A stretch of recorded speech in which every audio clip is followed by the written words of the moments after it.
Bonjour Patricia. Bonjour Anne. Bonjour à tous. Bonjour à tous. Alors on est très heureuse de vous retrouver pour cette dernière séquence en fait sur les notions de base. Hein, on arrive déjà à notre troisième petite vidéo avec une notion encore très, très importante dans l'univers de Patricia. Notion autour de l'être et les parties d'être. Donc on va voir comment elle aborde ces questions-là. Alors moi déjà, Patricia, ce que j'ai envie de te demander, c'est qu'est-ce que tu entends par être? Parce que nous, dans la conception commune, on pense à être humain, mais ça va au-delà de ça. Alors pour moi, un être, c'est beaucoup plus global. En fait, souvent, quand moi j'entends des personnes dire être humain, ce que je perçois, c'est juste le corps physique, et puis je parle, et puis grosso modo, c'est ça. C'est-à-dire que limite, le mental, l'ego, le cœur, il est limite en dehors de l'être humain. Quand il mentionne les choses, il faut avoir un côté spirituel ou je sais pas quoi pour se reconnecter à soi. Donc en fin de compte, si tu te reconnectes à soi, ça veut dire qu'à la base, tu l'enlèves du toi et donc du coup de l'être humain. Alors, je vois que tu as du mal. Oui. Quand on dit se reconnecter à soi, ça veut dire Oui. qu'à un moment donné, il y a quelque chose où l'être humain n'est pas forcément connecté à soi dans la conscience collective de ce que les personnes pensent en général. Donc ça veut dire qu'ils ne seront pas connectés à leur mental, à leur cœur, à leur âme, etc. Donc en fin de compte, ils sortent ces notions-là du côté, en fin de compte, être. L'être humain, pour eux, ben, il y a besoin d'avoir une reconnexion pour pouvoir se connecter à des éléments dans l'être. Parce que pour moi, dans l'être, en fin de compte, il y a tout le côté multidimensionnel. Le mental, le cœur, tout fait partie de l'être. Les capacités, etc. Or, quand on dit qu'il faut se reconnecter à soi, en fin de compte, un être humain doit se reconnecter à soi, en fin de compte, pour pouvoir être dans la spiritualité, ça veut dire qu'ils excluent, en fin de compte, cette partie-là de l'être humain. Donc pour moi, je fais une différence là-dessus, c'est-à-dire que pour moi, un être, c'est vraiment tout ce qui permet à la machine de fonctionner. Quand là, donc du coup, on a dans la densité le corps de matière. Sur d'autres plans, on a encore d'autres structures, etc. On va avoir, y en a certains qui parlent de corps spirituel, de cœur spirituel, de corps, différents corps, etc. Tout ça, pour moi, ça fait partie de l'être. Même les moi supérieurs font partie de l'être. Donc, tout en étant un peu exclu. En fait, ma perception d'un être, si je veux vraiment souvent pour l'expliquer simplement ce que je vais dire, pour ceux qui connaissent le dessin animé Il était une fois la vie, c'est vraiment ça. Pour moi, il y a plein d'êtres à l'intérieur de mon être qui vont travailler à transporter des messages, à transporter les énergies, à faire du nettoyage, à faire des calculs à des endroits. Il y a vraiment, en fin de compte, c'est un peu comme une usine où chacun a son rôle. Il y en a qui sont plus administratifs, d'autres un peu plus manutentionnaires, j'ai envie de dire, et chacun a son rôle. Et leur mission à eux, c'est de faire en sorte que ça fonctionne, que l'ensemble fonctionne. Et donc du coup, pour moi, l'être, c'est l'entièreté de tout ça.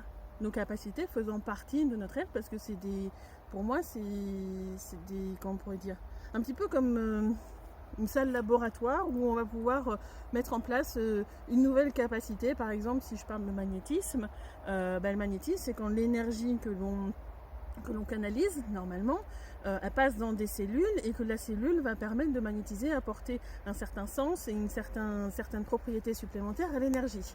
Donc c'est pour ça que ça doit passer par le corps et que d'autres techniques ne sont pas forcément liées au magnétisme.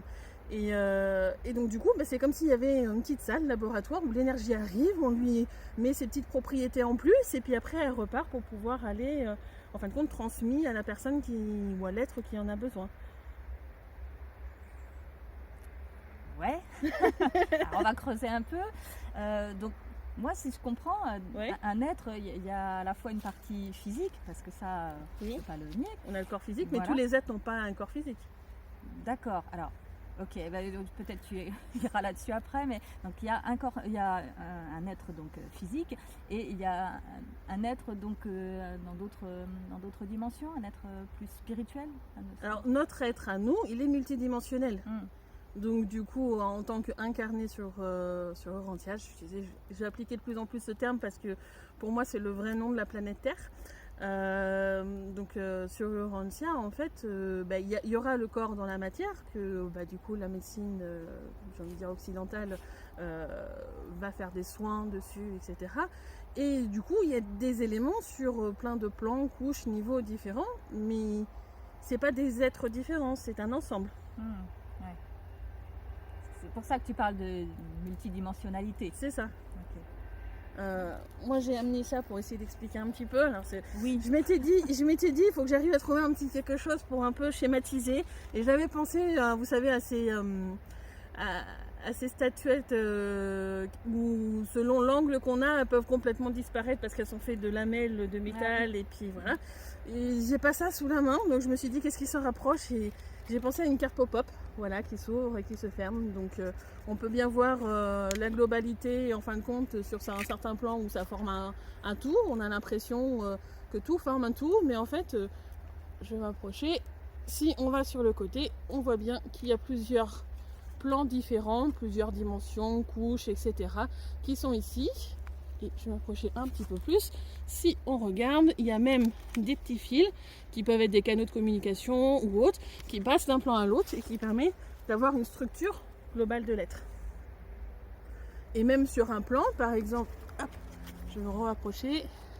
Sur un plan, on peut voir que celui-là et celui-là, donc ceux qui patinent des deux côtés sont sur le même niveau, sont vraiment à la même hauteur, mais sur le plan, ils sont séparés, il y a un trou entre les deux.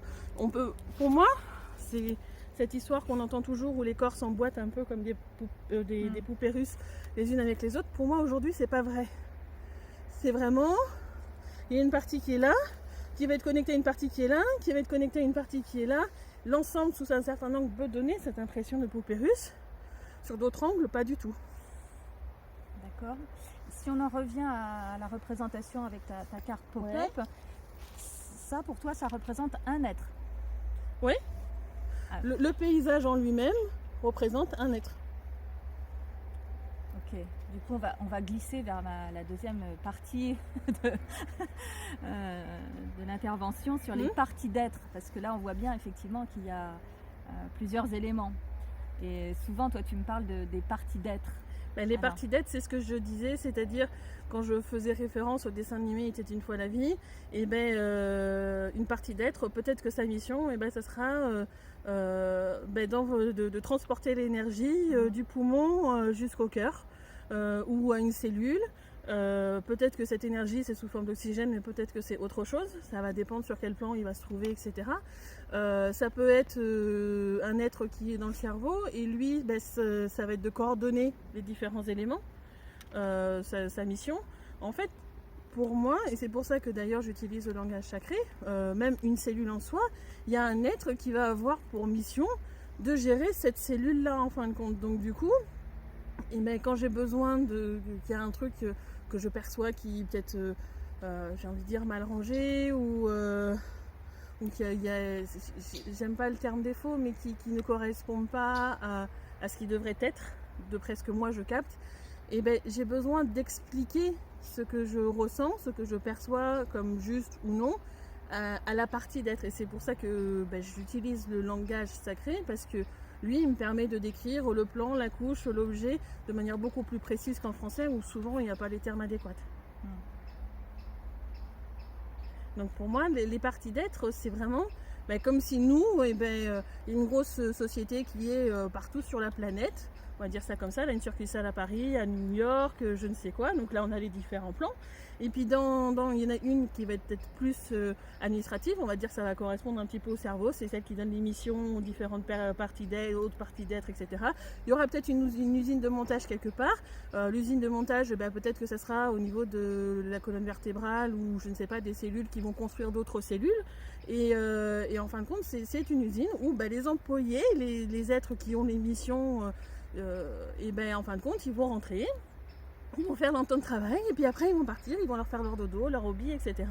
Et vraiment, donc du coup il y a des roulements, bien sûr, il y a plusieurs parties d'être qui vont gérer un lieu et tout, et un lieu, un organe, c'est difficile à dire du coup, mais pour moi c'est vraiment très complexe parce que moi dans ce que j'ai pu capter du coup au cours des 2 dernières années, il y a des lieux de ressourcement qui pourraient correspondre à des jardins, il y a des sources, il y a des endroits avec plein de cristaux, les cristaux sont pas que dans la glande pinéale, il y en a partout pour moi, mais sur des plans différents. Donc voilà, c'est comme une grande société qui est dispersée un petit peu partout.